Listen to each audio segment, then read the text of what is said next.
Hi everyone, it's Suey here. I thought I would do a quick little monthly check-in, let you know what I finished in October and what I'm hoping to read in November. At the time of this taping, we still have another week left of October, so I still might get in another book before it's done. But I'm going to be going on another trip. We're going to Oregon to hang out with the grandkids for Halloween and for a couple of birthdays that they're having. And I'm also going to be hanging out on the coast for a few days, and I just hope to read tons of stuff. So it's going to be, in my mind, an entire week of reading. I plan to do a little vlog of that. We'll see how that goes. Since I'm leaving, I am doing my check-in a little bit early, but I will post it next week. So this is past me telling you what I think is going to happen this week and my plans for November. I have read a lot in October. Thank you to the readathon that I did last week from when this taping is happening. It'll be a couple weeks ago from when you see this. I accomplished a lot of books, and like I said, I still might get another one in. This was the book I was working on when I did my last check-in. I hadn't quite finished it. We Met Like This by Casey West. This is her adult romance debut. She usually writes sweet YA. This is a spicy adult, so completely different, about a girl who is struggling in her job. She wants to be a literary agent. The agent that she is the underling for won't let her move up and forward, so she's trying to figure that out. And she's also keeps getting on the dating apps, and a dude constantly matches with her, even though they had a first date and it did not go well. She keeps matching with this guy. So then it's them deciding to maybe that they should connect after all. And that is the spicy romance in this story. It's really fun though, and I really enjoyed it. And then I read both Volume 2 and Volume 3 of the Emma M. Lyon journals. This is a series of books that is making a huge wave, even though these books were first published in 2019, 2020, and I don't remember hearing about them then at all. So I don't know if it's because people loved it after the fact when they got through all of them, or quite what's happening. But she's going to be coming to our library in February. I'm not sure if I'm going to be able to go because the tickets are already gone. And then she's going to be doing the keynote at one of the writing conferences that I'm going to in May. So at some point I will get to hear her speak and maybe learn what her story is and exactly what this phenomenon is all about, because it's crazy. Anyway, I managed to read Volume 2 and Volume 3 this month. And the story is just getting better and better. We're getting to know Emma better. She's so funny. The characters in it, the people she has to live with, there's so many interesting guys in it, not just her love interest. There's like several that appear to be her love interest, but there's one we're all rooting for, of course. And she's also rooting for him too. But there's these other guys that keep kind of hanging out too. And she is struggling financially, so we're getting her endeavors to try and make money. And it's just really fun. And she goes and writes all these stories down in her little journal, and she just lets it all out in the journal. It's really fun. So I got those two done. And then during the readathon, I read these two middle grade books. Moo, which is told in verse by Sharon Creech, about two kids who moved to the country. And this one is a zombie manga about a zombie baby boy. He's a boy, I guess, whose body parts keep falling off, and our boy character in here just keeps getting involved in all these situations because he can't keep track of his body. Pretty cute, but not my thing. I still want to read a manga that is more my thing. And then I read half of Bird Box during the readathon, and then finished the other half the next day. It was very engaging, very good. Did not scare me like I thought it might, but it was very edge of your seat and suspenseful, and I really enjoyed it.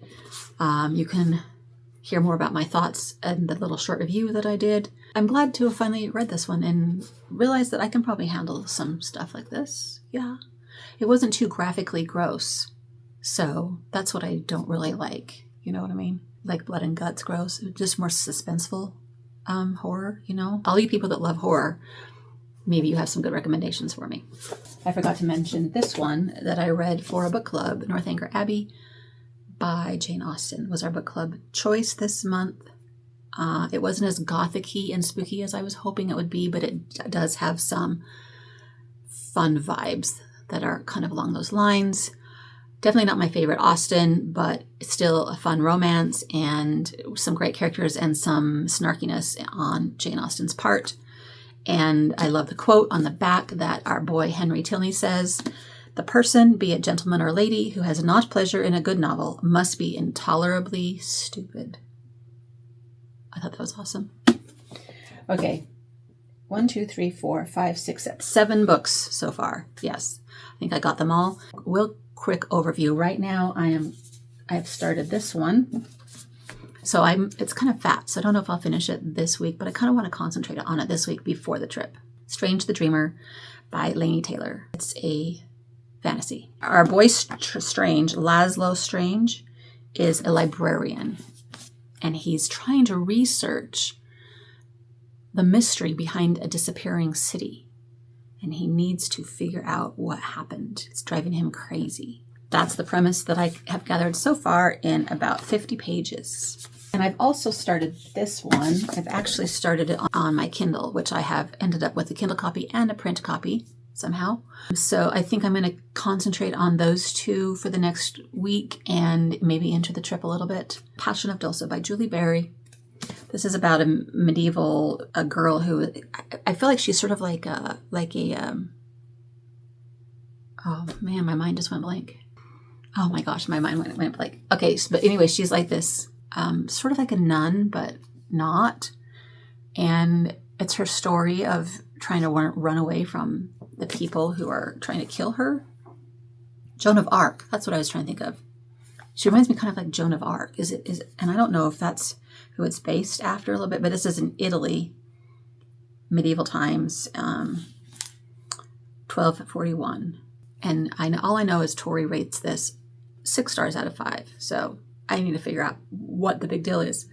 But then I also am going to take this one with me, and I hope to read that during the week that we're gone. Every Spiral of Fate by Tara Muffy. This is number 4 in the This Woven Kingdom series. So I'm very anxious to get to this, and I think once I start reading it, it will go really fast because they're so good. In November, I also want to read Ramona by Helen Hunt Jackson. I've already read a little bit of the introduction because I kind of wanted to know what the backstory of this one was. I've never really heard of it. I bought it a long time ago when we were in San Diego, and it was sort of a souvenir purchase. So I'm assuming it takes place in Old Town San Diego a little bit because that's where they, because they were promoting it there. And I love that area. So I don't know. And I'm going to be doing a buddy read with Maria Andrea of Books and Bocadillos for this one. Hopefully she's still on board to do that and get another classic in before the end of the year. Now, I also have on my phone, on Libby, I have a bunch of audiobooks queued up for the drive. We have to drive 13 hours there and 13 hours home. So I'm hoping to get to some of these. We'll just see what my mood is like and what I actually push the button for. Tom Lake by Ann Patchett. This one I started at the last trip, so I got it again, and maybe I'll keep going with it. The Third Gilmore Girl by Kelly Bishop.